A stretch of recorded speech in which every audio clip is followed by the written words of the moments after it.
सभी भाई बहनों को नमस्कार। कैसे हैं आप सभी लोग? आशा करते हैं सभी लोग अच्छे होंगे। आज की इस वीडियो में हम लोग देखने वाले हैं, यहाँ पर देख सकते हैं BPSC TRE youth competition times की जो बुक है बिहार लोक सेवा आयोग टीआरई 3.0। यहाँ पर हम लोग कवर करेंगे कक्षा 1 से 5, 6 से 8, 9 से 10, 11 से 12, प्राथमिक, मध्य माध्यमिक, उच्च माध्यमिक, इन सभी के जो भी प्रीवियस ईयर पेपर यहाँ पर क्वेश्चन पूछे गए हैं उनको कवर करने वाले हैं। यहाँ पर जैसा कि आप सभी लोग देख सकते हैं, ये कंप्लीट बुक हम लोग सोल्यूशन करेंगे यूथ कंपटीशन टाइम्स। तो इसका ये पार्ट 1 होने वाला है।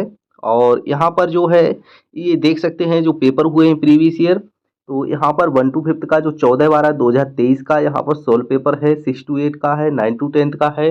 जितना भी यहाँ पर सामान्य अध्ययन से प्रश्न पूछे जाते हैं वो सभी प्रश्न यहाँ पर इस बुक में कंप्लीट इंक्लूड किए गए हैं, जिनको हम लोग सॉल्व करेंगे। और ये बुक काफ़ी महत्वपूर्ण है टीआरई थर्ड के लिए। तो अगर आप लोग बीपीएससी टीआरई थर्ड की तैयारी कर रहे हैं या किसी भी शिक्षक भर्ती की तैयारी कर रहे हैं तो आप लोग इस बुक का पूरा कंप्लीट सलूशन जरूर देखिएगा। और तो चलिए क्लास पर चलते हैं। यहाँ पर देख सकते हैं विषय सूची दे रखी है। यहाँ पर आज जो है हम लोग इस वीडियो में कवर करेंगे प्राचीन भारत का इतिहास, ठीक है। तो यहाँ पर और मध्यकालीन इतिहास, तो इस प्रकार से हम लोग ये सारे का टॉपिक जो है कवर कर लेंगे। यहाँ पर देखिए सामान्य अध्ययन जनरल स्टडी, तो यहाँ से जो भी प्रश्न बनने वाले हैं, बने हुए हैं, जो पूछे गए हैं प्रीवियस ईयर, इन सभी को हम लोग कवर कर लेंगे। तो 1 बाई 1 क्वेश्चन हम लोग कवर कर रहे हैं। तो चलिए क्वेश्चन नंबर फर्स्ट। सभी भाई बहनों से रिक्वेस्ट है कि अगर आप लोग चैनल पर पहली बार विजिट कर रहे हैं तो प्लीज़ सब्सक्राइब कर लें ताकि नेक्स्ट क्लास भी आप सभी लोगों तक पहुंच पाए। तो चलिए आप चलते हैं क्वेश्चन नंबर फर्स्ट पर। पहला क्वेश्चन यहाँ पर आप सभी के सामने है। प्राचीन भारत का इतिहास से सैंधव सभ्यता से जो प्रश्न पूछा गया था, पहला प्रश्न पूछा गया था निम्नलिखित में से कौन सा जानवर सिंधु घाटी सभ्यता के लोगों को नहीं पता था।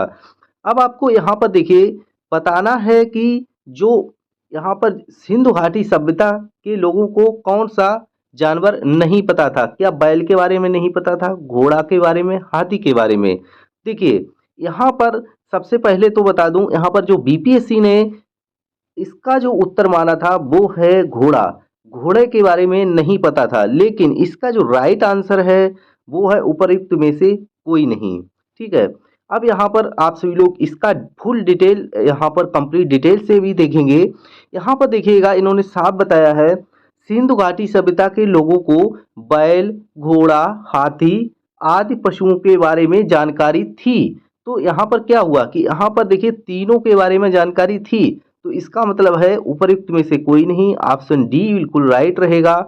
इसके बाद देखिए जहां तक घोड़े का प्रश्न है, प्रारंभ में ऐसा माना जाता था कि सैंधव लोग घोड़े से परिचित नहीं थे, किंतु लोथल, सुरकोटका, कालीबंगन आदि स्थलों से घोड़े की क्या मृण मूर्तियां, हड्डियां, जबड़े आदि के अवशेष मिल जाने से पश्चात अब यह निश्चित हो गया है कि इस पशु से भी सैंधव लोग परिचित थे। तो देखिए ये जब यहाँ पर लोथल की और यहाँ पर जो खुदाई हुई, यहाँ पर जो स्थलों में इनकी हड्डियां, मूर्तियां ये घोड़े की पाई गई, तो इससे ये साबित होता है कि ये लोग घोड़े से क्या थे, परिचित थे। और स्रोत कहाँ से मिला ये, तो केसी श्रीवास्तव। तो ये हमारा देखिए पहला डिटेल से यहाँ पर आप सभी लोग क्वेश्चन देख सकते हैं। बिहार लोक सेवा आयोग ने इसका उत्तर जो है बी माना है। तो इसको आप सभी लोग आशा करते हैं समझ गए होंगे क्वेश्चन नंबर फर्स्ट। अगर आपको कोई डाउट है, कोई कुछ आप सभी लोग अपना सलाह या कमेंट करना चाहते हो तो प्लीज़ कमेंट बॉक्स में अपना जरूर राय दर्ज करें। आप लोग किस प्रकार से यहाँ पर प्रश्न और उत्तर चाहते हैं। यहाँ पर हम चाहते हैं कि आप लोग एक क्वेश्चन से सभी क्वेश्चन कंप्लीट कर पाएँ। इस हिसाब से हमने इस क्लास को सेट किया है। और यहाँ पर ये प्रैक्टिस टेस्ट कंप्लीट जरूर लगाइएगा, बहुत फायदा होने वाला है। यहाँ पर चलिए अब क्वेश्चन नंबर सेकंड देखते हैं। प्रारंभिक वैदिक काल के दौरान कौन सा शहर प्राचीन मगध साम्राज्य की राजधानी के रूप में कार्य करता है? तो यहाँ पर बताइएगा प्रारंभिक जो वैदिक काल के दौरान कौन सा शहर प्राचीन मगध साम्राज्य की राजधानी के रूप में कार्य करता था। Option first Rajgriha, option second Champa, option third C देख सकते हैं वैशाली और ऑप्शन डी पाटलिपुत्र। आपको बताना है इसका राइट आंसर रहने वाला है राजगृह। ठीक है, तो जो प्राचीन मगध साम्राज्य की राजधानी के रूप में कौन सा कार्य करता था, तो ये मगध साम्राज्य की जो राजधानी थी प्राचीन कहाँ थी, राजगृह। ठीक है, राजगृह इसकी राजधानी थी। अब इसका हम लोग डिटेल से पूरा देख लेते हैं, क्वेश्चन का आंसर देखिएगा। यहाँ पर बताया इन्होंने प्रारंभिक वैदिक काल के दौरान राजगृह शहर प्राचीन मगध साम्राज्य की राजधानी के रूप में कार्य करता था। तो देखिए यहाँ पर प्रारंभिक वैदिक काल के दौरान जो राजगृह शहर प्राचीन मगध साम्राज्य की राजधानी के रूप में कार्य करता था। मगध साम्राज्य में आधुनिक पटना, तो देखिए आप सभी लोग पटना के बारे में तो जानते ही होंगे, गया के बारे में जानते होंगे, शाहाबाद का कुछ हिस्सा पड़ता था। देख सकते हैं इतना हिस्सा पड़ता था। बिंबिसार, बिंबिसार का यहाँ पर देखिएगा 544 ईसा पूर्व से 492 ईसा पूर्व। तो यहाँ पर आप सभी लोग देख सकते हैं 544 ईसा पूर्व से 492 ईसा पूर्व, और अजातशत्रु 492 ईसा पूर्व से 460 ईसा पूर्व। यहाँ पर देख सकते हैं कि समय इसकी राजधानी कहाँ, राजगिरी और या राजगृह थी। तो राजगीर या राजगृह एक ही बात थी, किंतु उदयन 460 से 444 ईसा पूर्व में राजगृह से अपनी राजधानी कहाँ, पाटलिपुत्र कुसुमपुर स्थानांतरित की थी। तो यहाँ पर उससे पहले कहाँ स्थानांतरित कर दी, यहाँ पर इसके बाद 460 ईसा पूर्व पाटलिपुत्र या कुसुमपुर। इसके बाद शिशुनाग वंश के जो शिशुनाग 412-394 ईस्वी ने पाटलिपुत्र से राजधानी स्थानांतरित करके कहाँ कर दी, ये देखिएगा वैशाली को। इसके बाद मगध की जो राजधानी, मगध साम्राज्य की राजधानी बनाया गया, किंतु कालांतर में 394 ईस्वी ईसा पूर्व से यहाँ से देखिएगा 366 ईसा पूर्व यहाँ पर पुनः क्या किए, पाटलिपुत्र स्थानांतरित कर लिया। ठीक है, और मौर्य साम्राज्य तक यही राजधानी बनी रही। तो मौर्य साम्राज्य में कहाँ, पाटिल, यहाँ पर देख सकते हैं पाटलिपुत्र में राजधानी बनी रही। अब देखिए अगला क्वेश्चन यहाँ पर पूछा गया है, किससे पूछा गया है, देखिएगा बौद्ध जैन भागवत एवं शैव धर्म से पूछा गया है। इसका राइट आंसर आप सभी को बताना है। देखिए एक पूछा हुआ क्वेश्चन है, यहाँ पर पूछा है आप सभी से कि निम्नलिखित कथनों पर आपको विचार करना है। ठीक है, तो यहाँ पर देखिए सबसे पहले पूछा गया फाहियान एक चीनी यात्री था। ठीक है, जो हर्ष के शासनकाल के दौरान भारत आया था, क्या ये सही है।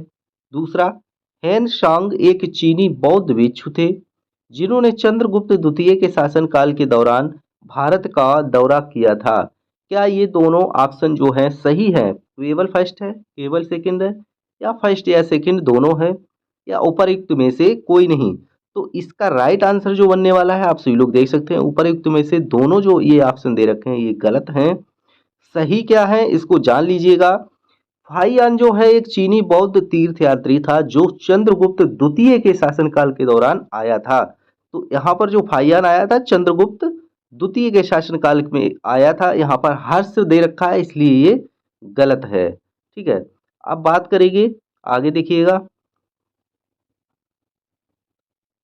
पाटलिपुत्र शहर में फाहियान ने लगभग 3 साल संस्कृत का क्या अध्ययन किया, और हेन सांग एक चीनी बौद्ध भिक्षु थे जो राजा हर्षवर्धन के शासनकाल में भारत आया था। और यहाँ पर देख सकते हैं राजा जो है हर्षवर्धन के शासनकाल में भारत आया था, कौन कौन आया था, यहाँ पर हेन सांग। इसी के साथ यहाँ पर देखिएगा उसने क्या किया, कश्मीर, तो देख सकते हैं कश्मीर, सियालकोट, कन्नौज, नालंदा में हीनयान और महायान बौद्ध धर्म का क्या अध्ययन किया था। अतः कोई भी कथन सही नहीं है। तो ये आपके सामने दोनों इसका डिटेल सलूशन रहा। क्वेश्चन थोड़े से कम हो रहे हैं लेकिन आप लोग ये पूरा डिटेल से देखेंगे तो मुझे नहीं लगता कोई सा क्वेश्चन यहाँ से छूटेगा। चलिए नेक्स्ट यहाँ पर देख सकते हैं बोधिसत्व पद पहाड़ की पेंटिंग स्थित है। तो यहाँ पर देख सकते हैं बोधिसत्व पद पहाड़ की पेंटिंग स्थित है कहाँ है, बाग में है, एलोरा में है, अजंता में है। चौथा ऑप्शन बादामी में है। इसका जो राइट आंसर है आप सभी को पता है बोधिसत्व पद पहाड़ की अजंता में कहाँ है? अजंता की जो गुफाएं हैं वहाँ पर पेंटिंग स्थित है। चलिए अब इसका हम डिटेल से सलूशन देख लेते हैं। यहाँ पर देखिएगा, बताया है बोधिसत्व पद पाड़ की जो पेंटिंग है वो कहाँ थी भाई? अजंता की गुफा में स्थित है। संस्कृत में पदपाणि का शाब्दिक अर्थ क्या होता है? कमल धारण करने वाला, ठीक है। पदपाणि, ठीक है, पदपाणि। तो यहाँ पर देख सकते हैं सॉरी, कमल धारण करने वाला होता है, ठीक है। बादामी गुफाएं कहाँ है? देखिएगा, बादामी गुफा जो है मंदिर, बादामी गुफा मंदिर कर्नाटक के उत्तरी भाग में बागलकोट जिले के एक शहर बादामी में स्थित हिंदू और जैन गुफा मंदिरों का एक परिसर है, ठीक है। तो यहाँ पर बादामी गुफा मंदिर जो है कर्नाटक के जो उत्तरी भाग में बागलकोट जिले के एक शहर बादामी में स्थित हिंदू और जैन गुफा, ठीक है, मंदिरों का क्या है? एक परिसर है। वहीं साथ में एलोरा की बात कर लें तो एलोरा जो दुनिया की सबसे बड़े रॉक कट हिंदू मंदिर गुफा परिसरों में से एक है, जिसमें 600 से 1000 ईस्वी की कलाकृतियां हैं। तो ये आप सभी लोगों ने जान लिया। चलिए अगले क्वेश्चन पर चलते हैं। नेक्स्ट क्वेश्चन यहाँ पर पूछा गया है।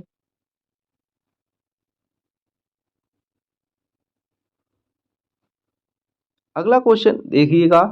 अगले क्वेश्चन में पूछा है भारतीय कला में स्तूप, भारतीय कला में जो स्तूप, चैत्य और विहार, यहाँ पर देखिएगा, स्तूप, चैत्य और विहार का निर्माण निम्नलिखित में से किससे संबंधित है? बताइएगा। यहाँ पर भारतीय कला में जो स्तूप, चैत्य, विहार का निर्माण निम्नलिखित में से किससे संबंधित है? ठीक है। तो इसका 4 ऑप्शन आप सभी लोग देख सकते हैं, यहाँ पर दे रखे हैं। चारों ऑप्शन है आजीविका संप्रदाय, वैष्णव संप्रदाय, बौद्ध धर्म, शैव संप्रदाय। तो ये किससे संबंधित है? बौद्ध धर्म से, ठीक है। बौद्ध धर्म से स्तूप, आपको पता है जो स्तूप बने हुए होते हैं ऐसे, वो क्या बौद्ध धर्म से संबंधित है। बिहार भी बौद्ध धर्म से संबंधित है। चलिए यहाँ पर इसका डिटेल से सलूशन देख लेते हैं। तो जैसा कि यहाँ पर देख सकते हैं आप सभी लोग, आंसर इसका सी था सही। भारतीय कला में जो स्तूप है, चैत्य और विहार का निर्माण बौद्ध धर्म से संबंधित है। आप सभी ने देखा होगा बौद्ध धर्म से संबंधित है। इसके बाद बौद्ध धर्म की जो धार्मिक वास्तुकला भारतीय उपमहाद्वीप में विकसित हुई, ठीक है। कहाँ? भारतीय उपमहाद्वीप में विकसित हुई। शुरुआत में क्या बौद्ध धर्म के जो धार्मिक वास्तुकला से निम्न प्रकार के ढांचे जुड़े हुए हैं, जैसे कि मठ, मठ को भी क्या कहते हैं? मठ को ही विहार बोला जाता है। जो अवशेष होते हैं उसे क्या कहते हैं? स्तूप कहते हैं। एवं मंदिर या प्रार्थना कक्ष उसे क्या कहते हैं? चैत्य कहते हैं या स्तंभ कहते हैं। अब देखिएगा, चैत्य बौद्ध पूजा स्थल है, जबकि विहार बौद्ध भिक्षुओं का निवास स्थल होता है। स्तूपों के निर्माण का उद्देश्य गौतम बुद्ध के अवशेषों की पूजा व सुरक्षा थी। स्तूपों का जो निर्माण हुआ था उससे क्या गौतम बुद्ध के जो अवशेष थे या पूजा या सुरक्षा करनी थी। बौद्ध मठ विहार का तात्पर्य उस जगह से है जहाँ पर बौद्ध धर्म के जो गुरु अपने शिष्यों को क्या करते थे? शिक्षा देते थे, उपदेश देते थे। या फिर बोध गया में स्थित महाबोधि मंदिर बौद्ध मठ का एक उदाहरण है। तो समझ सकते हैं कि जो बौद्ध मठ विहार होता था वहां पर क्या करते थे ये लोग? ये अपने जो शिष्य थे उनको शिक्षा देते थे, उपदेश देते थे, उनको क्या कहते थे? मठ विहार, ठीक है।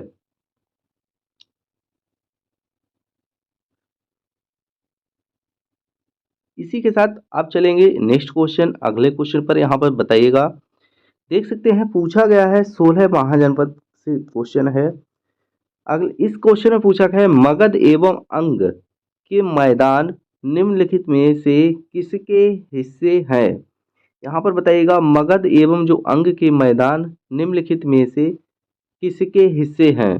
तो देख सकते हैं ऑप्शन फर्स्ट ऊपरी गंगा का मैदान, ऑप्शन सेकंड मध्य गंगा का मैदान, ठीक है, ऑप्शन सी निम्न गंगा का मैदान, या उपर्युक्त में से एक से अधिक, ठीक है, या उपर्युक्त में से एक से अधिक।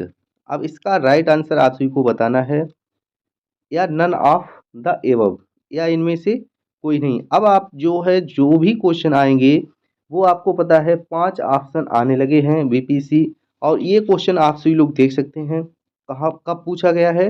ये क्वेश्चन पूछा गया है बीपीएससी टीआरई 2.0 10/12/2023 को, पेपर थर्ड में ये पूछा गया था। तो यहाँ पर देखिएगा, इसका हम लोग डिटेल सॉल्यूशन भी करने वाले हैं। यहाँ पर इसका राइट आंसर जो रहने वाला है वो कौन सा है, मध्य गंगा का मैदान।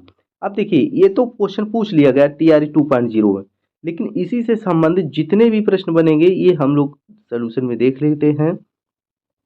यहाँ पर देखिए बताया है मध्य गंगा का मैदानी पूर्वी उत्तर प्रदेश और संपूर्ण बिहार तक विस्तृत है।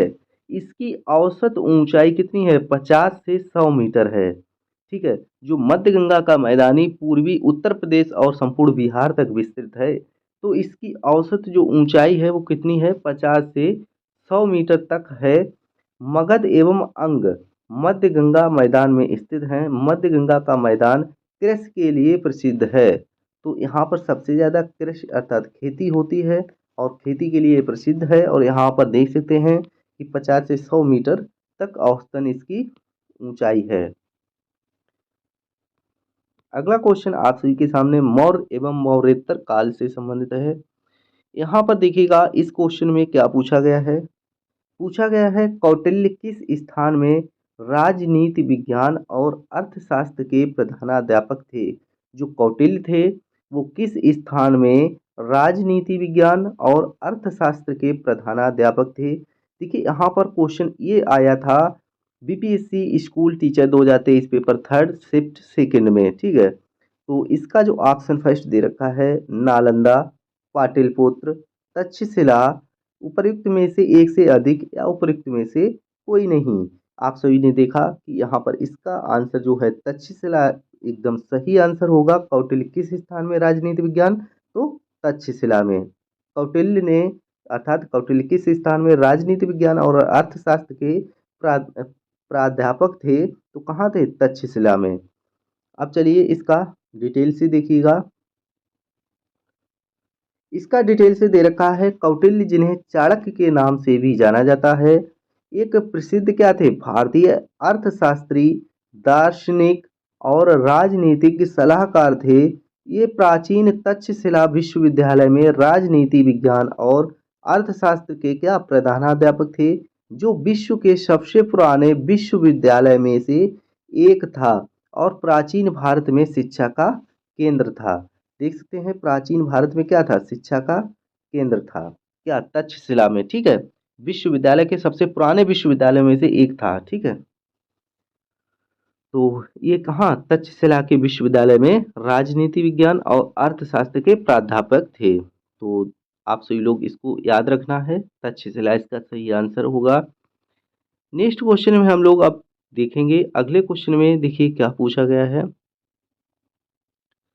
अगला क्वेश्चन आप सभी के सामने गुप्त काल एवं गुप्तोत्तर काल से है, और इसका क्वेश्चन है चीनी स्रोत के अनुसार श्रीलंका के शासक मेघवर्मन ने गया में बौद्ध मंदिर बनाने की अनुमति के लिए निम्नलिखित में से किस गुप्त राजा के पास एक मिशनरी भेजा था। तो चंद्रगुप्त प्रथम, समुद्रगुप्त, चंद्रगुप्त द्वितीय, या इनमें से कोई नहीं। और ये क्वेश्चन पूछा हुआ है बीपीएससी प्री 2023 में पूछा गया था। तो इसका जो राइट आंसर आप सभी को बताना है, बताइएगा।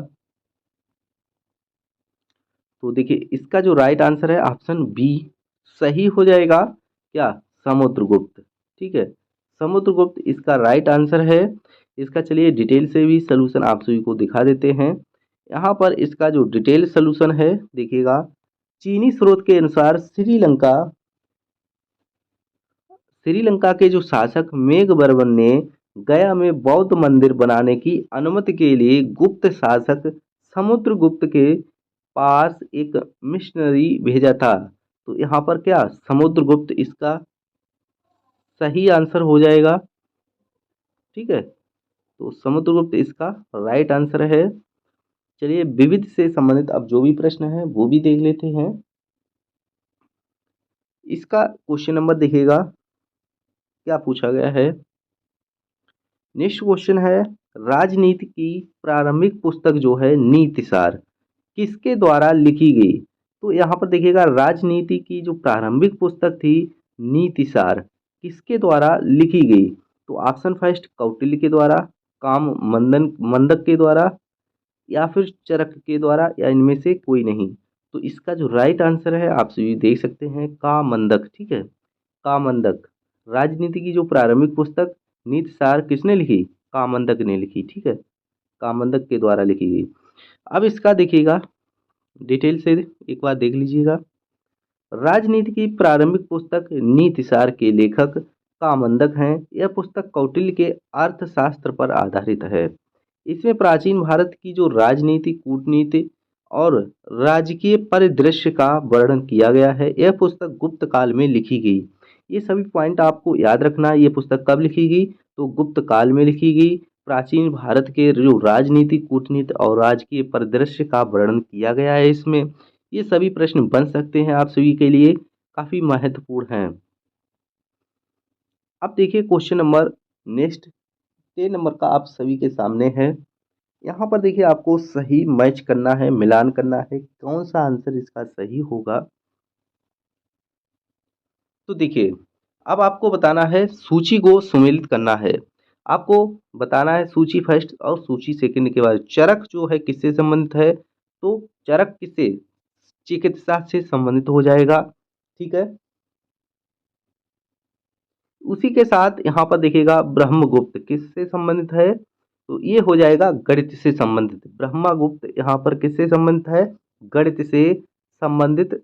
यहाँ पर बिल्कुल सही होगा। और इसी के साथ यहाँ पर नेक्स्ट वराह मिहिर किससे, तो ज्योतिष से संबंधित होगा। और विशाख दत्त जो है किससे, नाटककार से संबंधित होगा। तो ये नीचे इसकी जो नीत कूट है इसको सही मिलान करना है। तो इसका जो राइट आंसर है आप सभी लोग देख सकते हैं। इसका राइट आंसर देख सकते हैं, ए का दूसरा हो जाएगा। देखिएगा ए का दूसरा हो गया, बी का 1 हो गया, और सी का 4 हो गया। ठीक है, और डी का 3 हो गया। तो इस प्रकार से इसका मैच बिल्कुल सही है। चलिए अब इसका डिटेल से देख लेते हैं। यहाँ पर देखिएगा इन्होंने बता दिया है चरक जो है चिकित्सा से संबंधित है, ब्रह्मगुप्त जो है गणित से संबंधित है, वराह मिहिर ज्योतिष से संबंधित है, और विशाख दत्त जो है नाटककार से संबंधित है। इसी के साथ अगला यहाँ पर नेक्स्ट क्वेश्चन आप सभी के सामने है। प्लीज़ कमेंट करके जरूर सभी भाई बहन जाइएगा। अगर आप लोग यहाँ तक आए हैं तो उन सभी भाई बहनों से रिक्वेस्ट है, कमेंट करके जरूर जाइएगा वीडियो आप लोग किस प्रकार से चाहते हैं, और किस बुक का, दूसरी बुक का, कौन सी बुक का आप लोग सलूशन चाहते हैं। प्लीज़ कमेंट करके अपनी राय जरूर बताइएगा। तो इस बुक को हम जल्द ही समाप्त कर देंगे। नेक्स्ट बुक आप लोग जरूर बताइएगा। यहाँ पर ऐतिहासिक दक्षिणापथ नामक क्षेत्र का विस्तार है। यहाँ पर पूछा गया ऐतिहासिक जो दक्षिणापथ नामक क्षेत्र का विस्तार कहाँ है। तो देखिए विंध्याचल पर्वत श्रेणी से कृष्णा नदी के मध्य, विंध्याचल पर्वत श्रेणी से कावेरी नदी के मध्य तक, सतपुड़ा पर्वत श्रेणी से नीलगिरी के मध्य, उपर्युक्त में से अधिक, या उपर्युक्त में से कोई नहीं। तो ये देखिए पूछा गया है BPC school teacher paper second shift में। ठीक है, और इसका राइट आंसर आप सभी लोग उपर्युक्त में से एक से अधिक इसका सही आंसर होगा। इसका सही आंसर होगा ऑप्शन डी। तो इनमें से एक से अधिक आंसर सही होगा।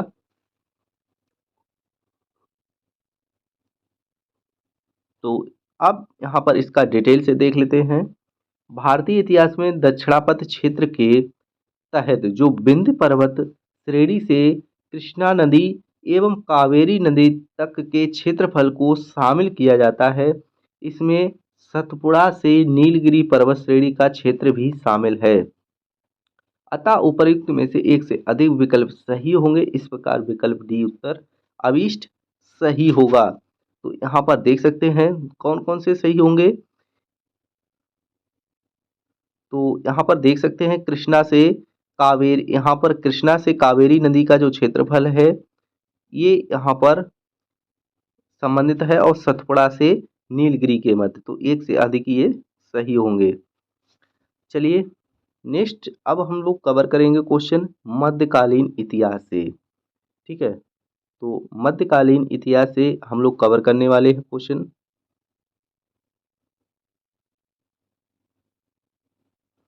तो देखिए यहाँ पर हम लोग आगे मध्यकालीन इतिहास नेक्स्ट वीडियो में कवर करेंगे दिल्ली सल्तनत से, और यहीं से अगली क्लास शुरू होगी। तो आप सभी लोग इस क्लास को अगर आपने वॉच कर लिया है पूरा, और प्लीज़ चैनल के साथ जुड़ जाइएगा, सभी दोस्तों में एक बार लाइक शेयर जरूर करके जाइएगा। अगर आप लोगों का प्यार और सपोर्ट मिलता है तो आप लोग जरूर कमेंट करके बताइएगा कि आप लोग कौन सी बुक का सलूशन चाहते हैं और किस प्रकार से चाहते हैं। इस पहले वीडियो में हम लोग सिर्फ यहीं तक कवर करेंगे प्राचीन भारत का इतिहास। तो प्राचीन भारत का इतिहास से संबंधित जितने भी प्रश्न बन सकते थे, आए हुए थे, उनको हमने कवर कर लिया है प्राचीन इतिहास से। ठीक है, आगे जो है हम लोग मध्यकालीन इतिहास के जो महत्वपूर्ण प्रश्न हैं उनको कवर करेंगे। यहाँ पर जितने भी प्रश्न हैं इनको कवर कर लेंगे। तो आप सभी लोगों से रिक्वेस्ट है कि आप लोग जुड़े रहिएगा, और नेक्स्ट क्लास जैसे ही आती है आप लोगों तक पहुँच पाए तो उसके लिए बेल आइकन को प्रेस करके सब्सक्राइब कर लीजिएगा। तो नेक्स्ट क्लास आप लोगों को जल्द ही मिल जाएगी। तो मिलते हैं फिर नेक्स्ट वीडियो में, और आप सभी लोग बने रहिएगा। इस कंप्लीट बुक का सलूशन आप लोगों को मैं बिल्कुल पूरा कंप्लीट देने वाला हूँ। ठीक है, बस आप लोग प्यार और सपोर्ट अपना बनाए रखिएगा।